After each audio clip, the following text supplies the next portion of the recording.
ቶተንሃም በክሪስታል ፓላስ ተሸነፈ። የሰሜን ለንደኑ ክለብ ቶተንሃም አምስተኛ ተከታታይ ሽንፈቱ ተመዝግቧል። ቶተንሃም ከክሪስታል ፓላስ ጋር ባደረገው ጨዋታ 3-1 በሆነ ውጤት ሲሸነፍ የፓላስን የማሸነፊያ ግቦች እስማኤል ሳር 2 እንዲሁም ደግሞ ስትራንድ ላርሰን ማስቆጠር ችሏል። የቶተንሃምን ብቸኛ ግብ ዶሚኒክ ሶላንኬ ከመረብ ላይ ያሳርፏል። ሚኪ ቫን ደ ቤን ከረፍት በፊት በ38ኛው ደቂቃ ላይ በቀይ ካርድ ከሜዳ ወጥቷል። በአሰልጣኝ ኢጎር ቱዶር የሚመራው ቶተንሃም አምስተኛ ተከታታይ የፕሪሚየር ሊግ ሽንፈት ገጥሞታል። ቶተንሃም ከወራጅ ቀጠናው በአንድ ነጥብ ብቻ ርቆም ተቀምጧል። ስፐርስ በ2026 ያላሸነፈ ብቸኛ የፕሪሚየር ሊግ ቡድንም ሆኖ ቀጥሏል። 11 ተከታታይ ጨዋታዎችን ያለ ድል የሊጉ ቆይታቸው ከ1935 ወዲህ 15 ጨዋታዎችን ሳያሸነፉ የቆዩበት ክለቡ የረጅም ጊዜው ሪካርድ ነው። 9 ጨዋታዎች ብቻ ሲቀሩ ከወራጅ ቀጠናው አንድ ነጥብ በላይ ሆኖ የፕሪሚየር ሊጉን ደረጃ ለመጀመሪያ ጊዜ የማጣት አደጋ ላይ ወድቀዋል። ቶተንሃም በውድድር ዓመቱ 14ኛ የፕሪሚየር ሊግ ሽንፈቱም ሆኗል። አሰልጣኝ ኢጎር ቱዶር ባለፈው ወር ጊዜ አሰልጣኝ ሆነው ሲሾሙ ቶተንሃም ሆትስፐር 100% እንደማይወርድ ተናግረው ነበር። አሁን ላይ ግን ይህንን ለማለት ደፋር ሰው የሚያስፈልግ ይመስላል ተብሏል። አሁን ላይ በፕሪሚየር ሊግ ደረጃ ሰንጠረዥ ቶተንሃም በ29 ነጥብ 16ኛ ደረጃ ላይ ይገኛል።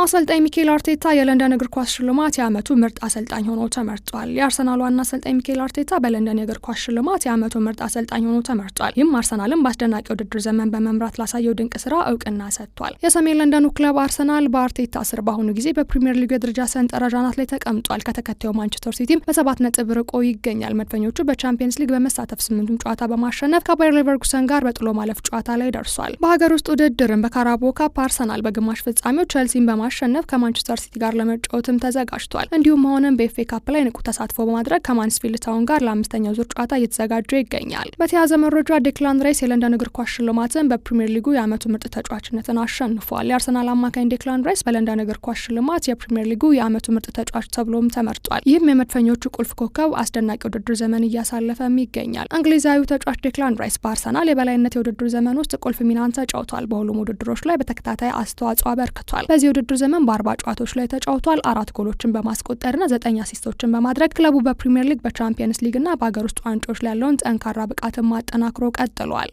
በአርሰናል ቤት በውሰት እየተጫወተ የሚገኘው ፒየሮ ሂንካፔ በዚህ ውድድር ዘመን መጨረሻ ላይ በቋሚነት አርሰናልን ሊቀላቀል እንደሆነ እየተዘገበ ይገኛል። የአርሰናሉ ተከላካይ ፒየሮ ሂንካፔ ከባየር ሌቨርኩሰን አስደናቂ ውሰት ጊዜን ተከትሎ በዚህ ውድድር ዘመን መጨረሻ ላይ መድፈኞቹን በቋሚነት እንደሚቀላቀል ይጠበቃል። የ24 ዓመቱ ተጫዋች ባለፈው ክረምት ከመጣበት ጊዜ ጀምሮ አስደናቂ ብቃትን አሳይቷል። በቅርብ ጊዜ ያሳየው ብቃትን በስፋት አድናቆትን አትርፎለታል። የሚኬል አርቴታ ቡድን በፕሪሚየር ሊጉ አናት ላይ ያለውን መሪነት ወደ 7 ነጥብ ሲያሳድግ ፒየሮ ሂንካፔ ቁልፍ ሰው ነበር።